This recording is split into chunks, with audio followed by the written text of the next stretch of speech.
Well, after many thunderstorms coming at us and dissipating before they get to us and then popping up past us multiple times for multiple weeks in a row, finally we got a thunderstorm front that came in and some real rain so far.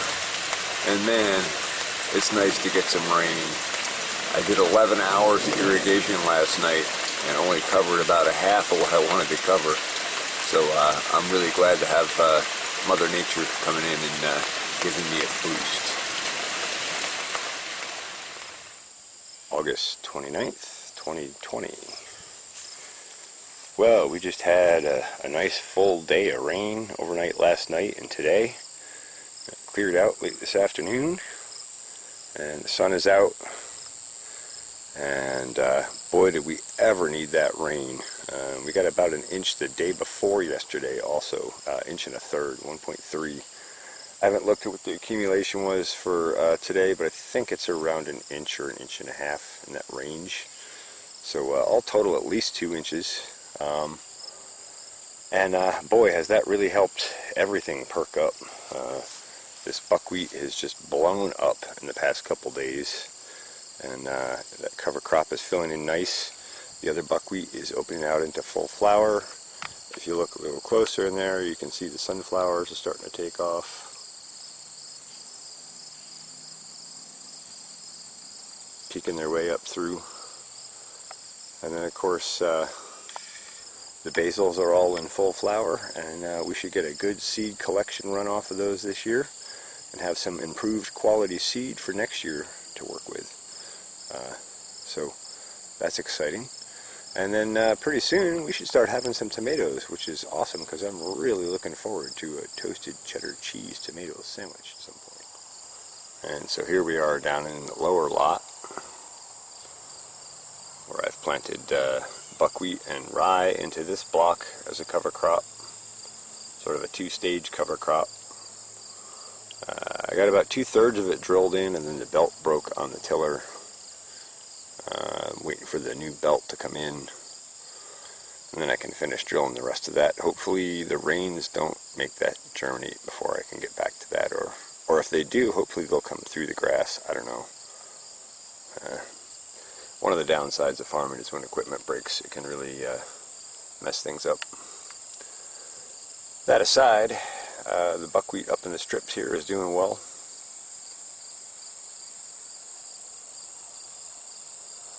And the sweet corn is doing well.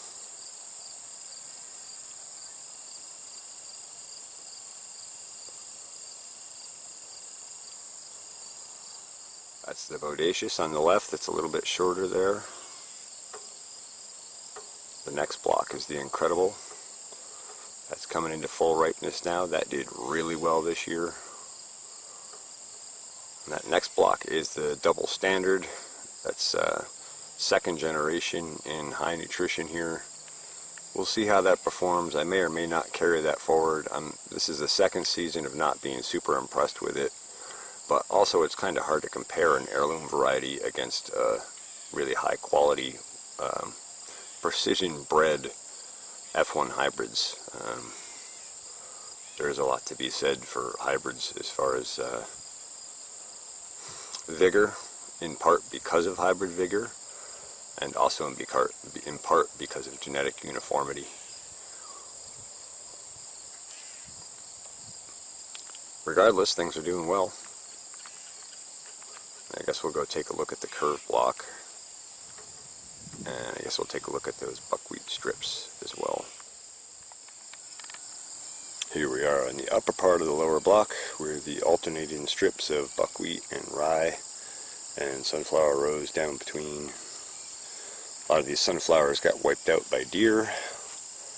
Not surprised. They sure do seem to like them.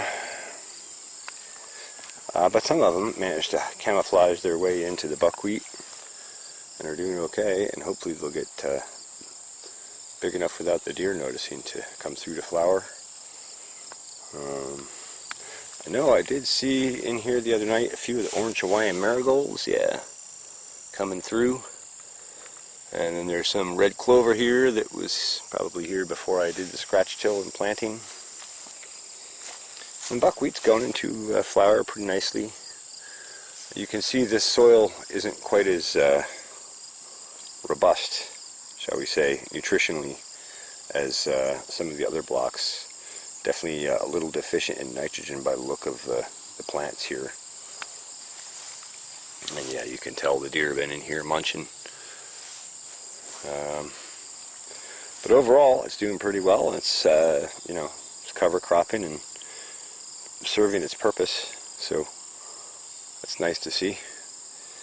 And I know when I did the Black Dakota sweet corn in here a couple of years ago, maybe I'll try and dig up a video clip of that. That did really well in here. So the soil definitely has good potential. September 1st, 2017. Well, I just wanted to do a quick update on the Black Dakota popcorn, or Dakota Black. I always mix that up back and forth. Either way, it's a black popcorn from the Dakotas, and it's awesome stuff. And in one of my other videos, there's a snapshot of the corn. Maybe I'll throw another one in this video, like say right here.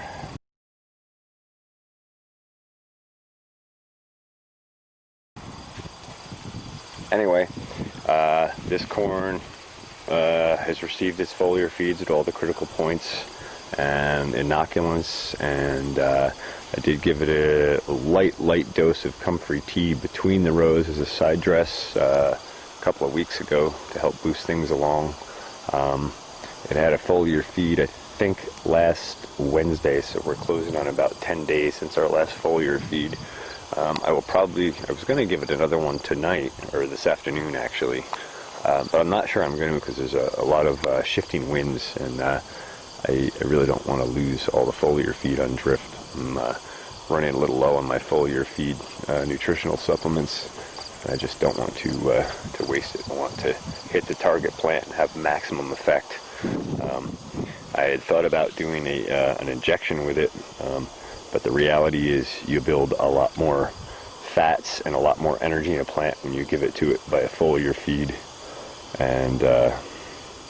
and you also release a lot more nutrients when you give a foliar feed to plants, because that accelerates photosynthesis, which accelerates sugar production, which accelerates plant secondary metabolite production, and it puts secondary metabolites and sugars and all those exudates into the soil, which feeds the soil biology, which releases more nutrients, more mineral nutrition, which comes back to the plants.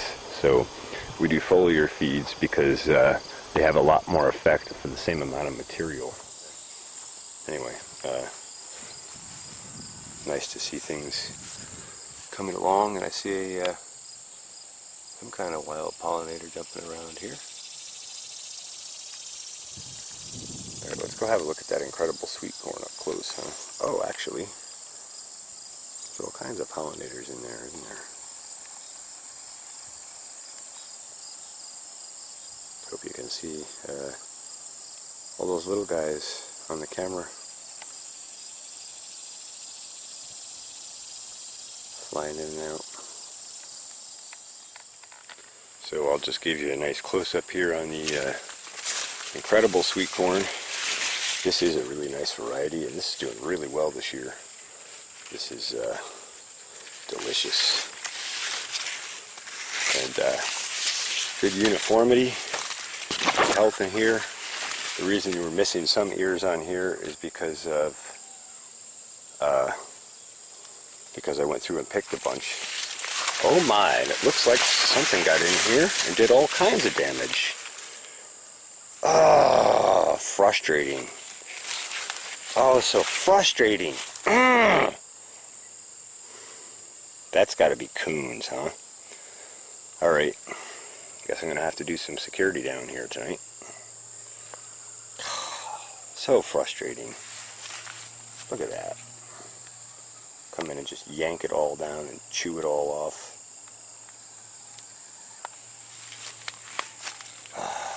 Hate that. Alright, well, anyway, obviously it's doing well because the animals are enjoying it. Alright, and we'll just take a quick look at this curve block. That's incredible sweet corn on top here, and that's actually coming into tassel already. The buckwheat is nearly 4 feet tall and falling over or lodging, and still flowering and also producing some grain seed already, starting to ripen. Not quite there already, but getting there.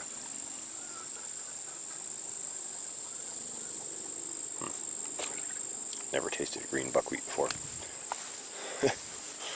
Squash are coming along. They actually could have used more light and space. Probably should not have cover cropped so heavily right around them. I know I did see squash in here the other night developing, kind of small, but they're there. I was kind of surprised when I saw this incredible tasseling already. And then the Silver Queen down here is, the Incredible's an 83-day variety, and the Silver Queen is a 90-day variety. So it's a little behind the other, but it's also doing well for the most part. We'll go around and take a look at the sunflowers and orange Hawaiian marigolds and sweet clover and all that stuff from the other side. But before we do that, I guess I should point out the sweet clover. This is a second stage cover crop, biennial. This will establish this year. Obviously it's doing a pretty good job of that, and then it'll kind of hold, die back sort of over the winter, and then from the roots it'll grow back in the spring, and this should get somewhere between 5 and 6, 7, 8 feet tall and flower, and I'm told it's an excellent honey, nectar, and pollen producer for honeybees, and it's also an excellent biomass builder. And then I will try and capture seed from that next year so I can propagate more of it out further. We'll see how that all goes. It's my first time using sweet clover as cover crop. But so far, we're having really good success in getting it established in the understory of the buckwheat.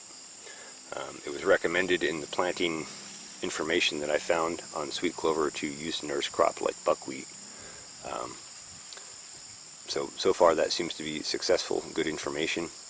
And I think in another video I showed another block that I did where I just mowed off and planted sweet clover into it. There is some white clover, red clover, yarrow, and some other native grasses, perennial and annual, both in that block. And I'm hoping that they will serve as a nurse crop for the sweet clover to get established in. But we'll see. It'll be a good comparison between tilled soil and non-tilled soil for establishing the sweet clover plot. Alright, let's go around and have a look at the other side here. Alright, here we are on the other end side of that same block. You can see our sunflowers are doing well, starting to get ready to open up some flowers. There's quite a row of them here. They're going to be beautiful when they really bust open. And you can see the orange Hawaiian marigolds in here in the understory, all through here. And those are doing well, so that's cool too. That'll give us a little bit later pollen and nectar crop. And this is another nice opening where you can see into where that sweet clover has established itself really well, thick and dense in there. Very nice. I think that'll make an excellent cover crop. I'm really stoked to at least so far be seeing success with that. So anyway, I just thought I would do an update here and let you have a look at things. It always amazes me, especially during droughts, after you get a rain, the absolute explosion of growth that results from that. It's really amazing. And here we are, getting a taste of it, and it's doing well. Just check in on the chickens here quick. What's going on, chicken birds? Been sharing some sweet corn with them, which they've really been enjoying. And looks like it's about time to move their tractor on to another piece of green ground. And you can see since the rain, even we had rain 2 or 3 days ago now, I guess. You can see this burst of regrowth that's happening here behind the chicken tractor, where they've scratched and pecked and pooped, and disturbed the soil, but minimally. And now you can see that dark green explosive growth coming back, responding. So very, very nice tool for no-till working with soils. Let's take a look at the buckwheat up top here.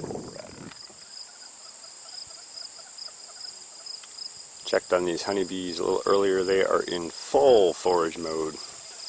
Massive traffic in and out of the hives. So that's encouraging. We might still pull off a decent honey harvest between the cover crop, the buckwheat, and the goldenrod that's opening. And then of course we have white and red clovers blooming back from places I mowed selectively. And then there's all sorts of other wild crops growing all over the place. Just give you another shot of these sunflowers and buckwheat up close. They're doing really well. Excited to see that. This buckwheat cover crop is really nice and dense and thick. We got lots of pollinators coming in. Little ones, big ones, even flies, bumblebees. Expect honeybees will probably be in here tomorrow. We're supposed to get about 76 degrees and sunny tomorrow. That should finish opening these flowers up and bringing the nectar and pollen out. And I expect they'll be in here heavily, especially since it is, 50 feet from the hives. Nice local accessible resource. And then the bodacious, last planting of bodacious sweet corn here is doing well.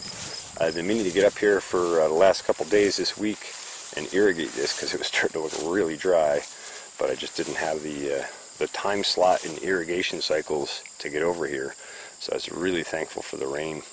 I wasn't sure if this was going to make it before October, but as long as we don't have an early frost, I think it might actually make it. It would be cool to get one last round of sweet corn as fall comes on for a nice late season snack. Maybe we'll do a bonfire or something, roast some corn and, I don't know, hang out or something. Yeah, me have time to hang out. We'll see about that. Anyway, things are doing really well. Hope you found this interesting or informative. Don't forget to like, share, and subscribe. Love to hear your comments, suggestions, thoughts, ideas. And don't forget to check out my new show on Truth Frequency Radio and YouTube, Comrades in Farms. Thanks for watching. Pharmacy Seeds Network.